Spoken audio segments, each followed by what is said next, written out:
Hello everyone and welcome back to another video. So we've got quite a lot of things to go through today. One, let's start with the whole Black Templar Imperial Fist stuff on the GW website. I have so many messages off you chaps regarding this, so I just want to explain what the hell is going on.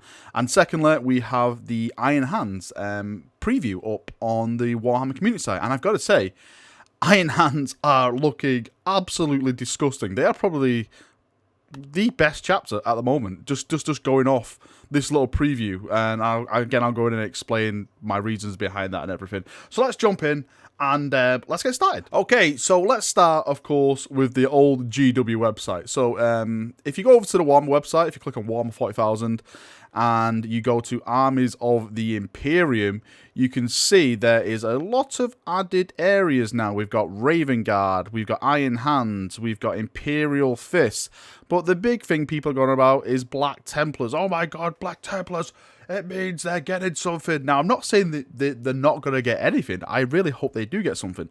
But logically looking at this, it's just GW organising their stuff into certain aspects. So, you know, if you are a Black Templar player, you want to go look at the Black Templar stuff. It's mainly just a copy and paste. So if, for example, we click on the Black Templar thing now, it's mainly just everything you can actually take in the Space Marine range already. It's actually kind of laughable because if you scroll all the way down, if we go to View All, and we scroll all the way down, there is a Primaris Heroes pack, which includes a librarian in this. Oh, Black Templars, going back on your words. Now, I know that you won't be able to take that as a Black Templars, but I do find it kind of hilarious that the Black Templar stuff does include a bundle, which includes a librarian. Who would have thought? But if we go down to the bottom, this is when you start seeing all the stuff. You can see here now the Black Templar Sword Brethren, the Black Templar Chaplain Grimaldis. To be completely honest with you, and my view on this is that don't buy any of this until the end of the year, because I have a feeling that they will be getting something, and the last thing you want to be doing is maybe getting like an upgrade kit or Chaplain Grimaldis, and you know, maybe in a couple of months there's a brand new Chaplain Grimaldis or maybe a brand new Black Templar Sword Brethren kit or something like that. I'm not saying there's gonna be, but I'm just being wary at the moment. I just want to see what happens with this whole psychic awakening and stuff, and all the rumors around the Black Templars and stuff before I deep dive into it and do some Black Templar stuff, because that is on my agenda to do some Black Templar upgrades and add them to my Last War Protocol force in the future anyway. But I'm just waiting for those glorious updates. So yeah, down at the bottom, keep going. You can see like Helbrecht and stuff and chaplains. You can just see it. It's just a general Space Marine things just added, and this goes for everything as well. So if we scroll all the way back up, I've just clicked black to the top and scroll all the way back up, and say we click off the Black Templars and we go to the glorious Imperial Fist. The Imperial Fist is exactly the same as the Black Templars, but it just doesn't have those key Black Templar models in it. Look, scroll all the way. Everything is exactly the same, but it just lacks the Black Templar stuff like the Sword Brethren, Grimaldis. You know, it's got Lysander added instead. Again, I won't be purchasing any of this until I see what happens with the Imperial Fist Codex, well, supplement, should I say, which comes out in a couple of weeks. Right, let's move on to the Iron Hand stuff, because this is where the juicy stuff gets going. So the article starts with, who are the Iron Hands? And it says the Iron Hands are the first founding chapter, gene-wrought sons of the Gorgon, Ferrus Manus. I really do like Ferrus Manus. I thought he was an awesome Primarch until he lost his head. Since the earliest days of the Great Crusade, the Iron Hands have sought to perfect their physical forms by replacing their frail flesh they deem so weak with metal of bionic and cybernetic enhancements. Basically, they like to chop off their arms and replace them with robot arms. That is basically the whole Iron Hand premise. Their dedication to this cause has led them has led the Iron Hands to become the most merciful, efficient, and enduring of all adept as Astartes. They are unfaltering, unyielding, and unstoppable. The Imperial Fist will have something to say about that. And it says, on the battlefield, as one might expect, the chapter of Space Marines who replace their limbs and body parts in order to make themselves as tough as possible, the Iron Hands are as hard as nails. They are. These guys are extremely awesome. They are a really cool chapter. I was kind of put off with them in the Horus Heresy. If for those of you who've followed the storyline and stuff, you'll probably understand why I thought they were not very nice to a certain character. Their Codex supplement takes this principle and dials it up to 11, as well as demonstrating their natural affinity for machinery. Now, I've gone through this, and we're going to go through it in a second, and I have to say again, Iron Hands are looking amazing. They really, really are. I'm very, very jealous of this as an Imperial Fist player, because this is some of the stuff that I would want for my Imperial Fist stuff. So Iron Hands get something called Calculated Furor. The Iron Hand advance machine-like into battle. They are without mercy, wage war with cold logic, and calculated furor.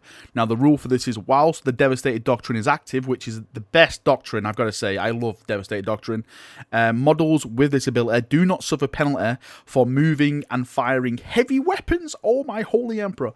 In addition, whilst the Devastated Doctrine is active, when resolving attacks made with heavy weapons by a model with this ability, reroll hits of a 1. So first things first, let me explain how awesome this is. One of the best things about these doctrines is a Devastated Doctrine. It's minus AP to 1 on heavy weapons. So if you're taking stuff like an Executioner tank, which everyone should, because they perform... Oh, just the amount of DACA these things can put out. Trust me, I took one to the 2vs2 tournament, and it was just blowing things off the table. It was just so good. And when you had the no hit to move penalty, the first thing that pops in my mind is heavy Hellblasters and Executioner tanks.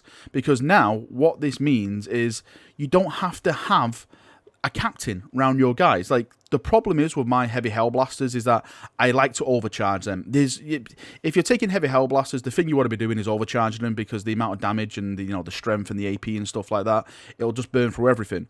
But now with Iron Hands is that you don't have to have that bubble anymore. You can set these guys up all the way through the battlefield. You don't have to put them all around your captain and make this bubble. You can actually put them in better tactical places and spread your guys out, because you are re-rolling those ones, because heavy plasma Hellblasters are a heavy unit. So that is fantastic for me. And of course, if you want to talk about Stalker Bolters and stuff like that, you can have a full 10-man squad of Stalker Bolters, re-rolling your ones and stuff. It really is incredible. It really is some awesome stuff that the Iron Hands are getting.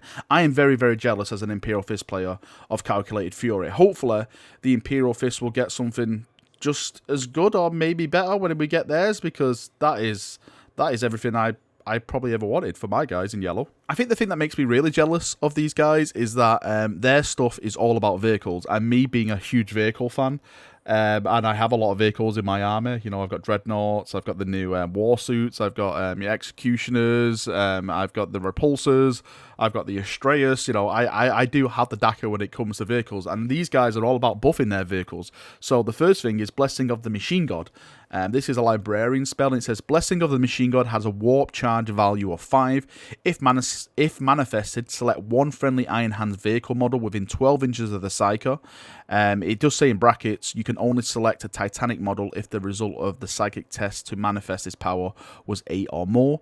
Until the start of your next psychic phase, when resolving attacks made by this model, add 1 to the hit rolls. Again, that is really big.